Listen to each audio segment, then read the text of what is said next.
रणनीतिक मौन। भारत ने खामेनेई की मृत्यु पर प्रतिक्रिया देने में समय क्यों लिया? यदि आप यह जानने के इच्छुक हैं कि कोई देश उभरती हुई भू राजनीतिक स्थिति का आकलन कैसे करता है, कैसे राजनीतिक थिंक टैंक, शीर्ष सैन्य नेतृत्व, कूटनीतिक चैनल और खुफिया एजेंसियां जनभावनाओं के शोर और लोकप्रिय दबाव से दूर बैठकर स्थिति का विश्लेषण करती हैं, तो यह वीडियो आपके लिए रुचिकर हो सकता है, क्योंकि ईरान के सर्वोच्च नेता आयतुल्लाह अली खामेनेई की मृत्यु के बाद जो कुछ हुआ वह इस बात की एक दुर्लभ झलक देता है कि आधुनिक राष्ट्र वास्तव में सोचते कैसे हैं। टीवी डिबेट्स और सोशल मीडिया पर भारत से तुरंत प्रतिक्रिया की मांग उठने लगी। कुछ लोग कड़ी प्रतिक्रिया चाहते थे, कुछ लोग तुरंत शोक संदेश की अपेक्षा कर रहे थे, लेकिन देश भावनाओं के आधार पर नहीं चलते। तुरंत प्रतिक्रिया अक्सर जनता की अपेक्षा होती है, लेकिन राष्ट्र अलग तरीके से काम करते हैं। और जब देश के भीतर से तत्काल प्रतिक्रिया की तीव्र मांग उठ रही थी, तब भारत की रणनीतिक व्यवस्था ने उस दबाव के आगे झुकने से इनकार कर दिया। इसके बजाय नई दिल्ली ने मौन साध लिया। यह मौन भ्रम का नहीं था, यह एक सोच समझकर लिया गया निर्णय था, क्योंकि कोई भी आधिकारिक प्रतिक्रिया देने से पहले भारत के रणनीतिक थिंक टैंक, राजनयिक तंत्र, खुफिया एजेंसियां और राष्ट्रीय सुरक्षा प्रतिष्ठान एक अधिक महत्वपूर्ण काम में लगे हुए थे। वे उभरती हुई भू राजनीतिक स्थिति का विश्लेषण कर रहे थे, क्योंकि खामेनेई की मृत्यु केवल एक नेता की मृत्यु नहीं थी, यह एक भू राजनीतिक झटका था।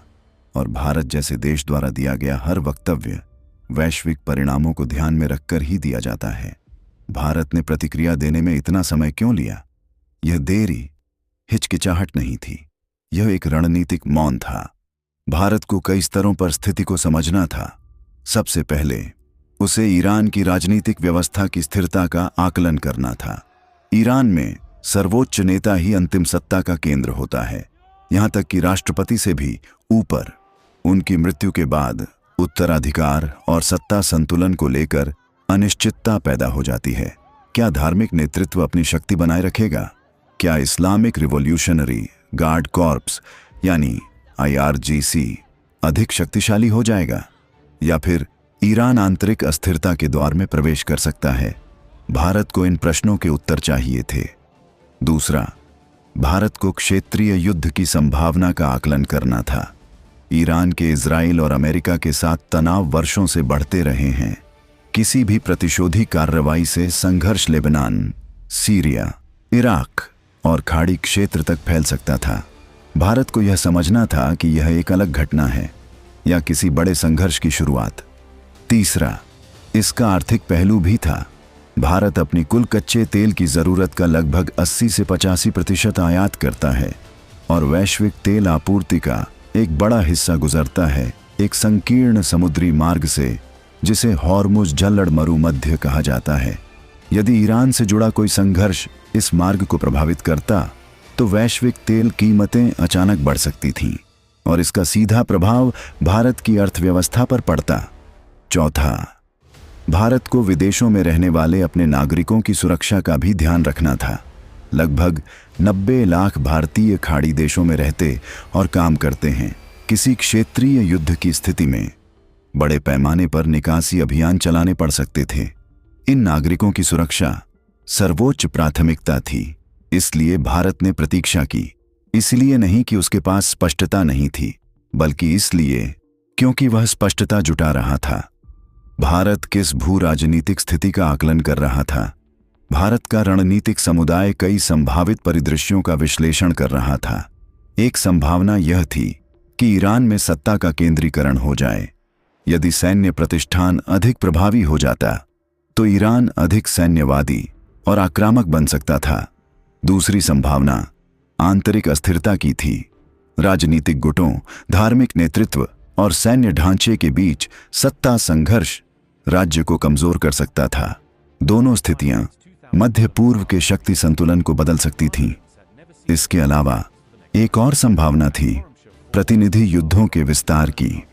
ईरान के क्षेत्र में कई सहयोगी समूहों पर प्रभाव है, लेबनान से लेकर इराक और यमन तक। यदि इन नेटवर्कों के माध्यम से प्रतिशोध हुआ, तो संघर्ष पूरे क्षेत्र में फैल सकता था।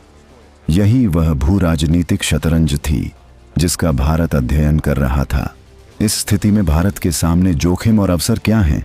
भारत की सावधानीपूर्ण प्रतिक्रिया ने उसे कूटनीतिक लचीलापन दिया, लेकिन बदलती परिस्थितियां अवसर और जोखिम दोनों लेकर आती हैं।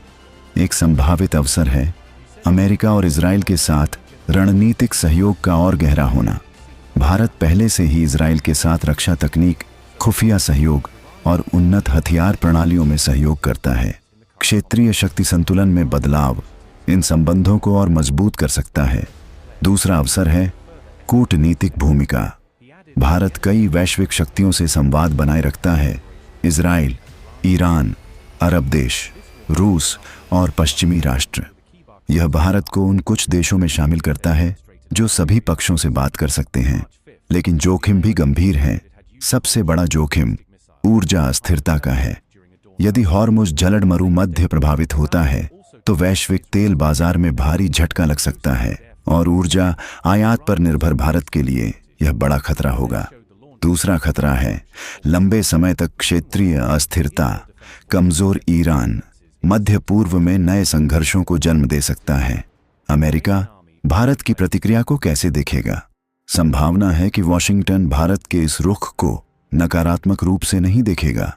अमेरिका भारत को इंडो पैसिफिक क्षेत्र में शक्ति संतुलन बनाए रखने वाला एक महत्वपूर्ण साझेदार मानता है।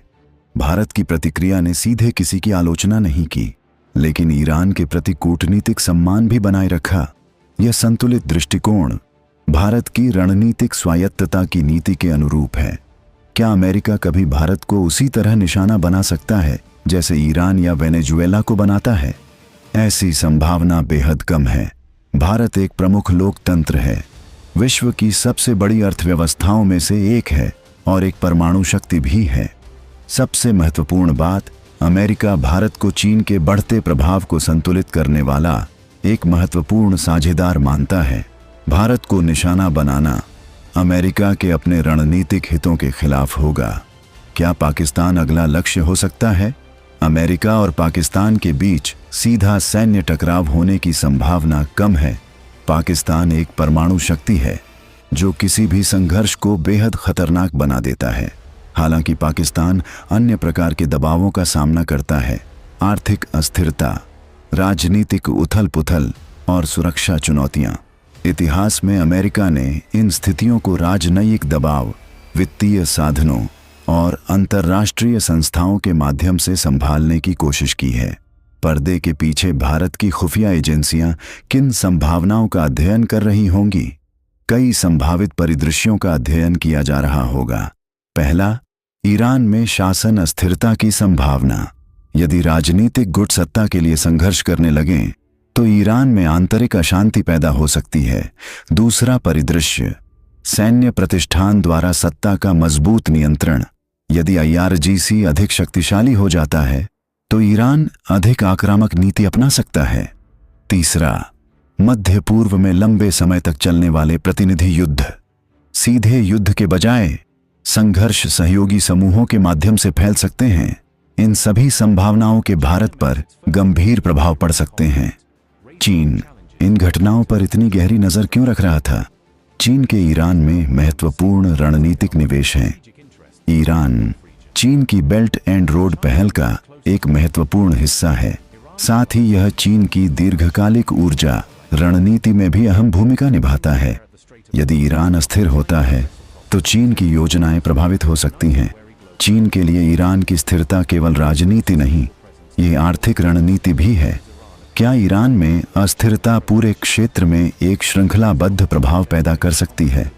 संभव है। ईरान मध्य पूर्व, मध्य एशिया और दक्षिण एशिया के संगम पर स्थित है। यहाँ की अस्थिरता अन्य क्षेत्रों तक फैल सकती है। अफगानिस्तान, मध्य एशिया और यहाँ तक कि पाकिस्तान भी इसके प्रभाव से अछूते नहीं रह सकते। बदलते गठबंधन, शरणार्थियों का प्रवाह और सांप्रदायिक तनाव क्षेत्रीय राजनीति को प्रभावित कर सकते हैं। भारत की देर से आई प्रतिक्रिया असमंजस नहीं थी, यह एक रणनीतिक गणना थी। जहां सार्वजनिक बहस तत्काल प्रतिक्रिया की मांग करती है, वहीं जिम्मेदार राज्य कला धैर्य की मांग करती है। भू राजनीति में सही समय ही शक्ति होता है, और प्रतिक्रिया देने से पहले प्रतीक्षा करके भारत ने अपने रणनीतिक विकल्प खुले रखे। एक अनिश्चित वैश्विक व्यवस्था में यही लचीलापन किसी राष्ट्र की सबसे बड़ी शक्ति बन सकता है।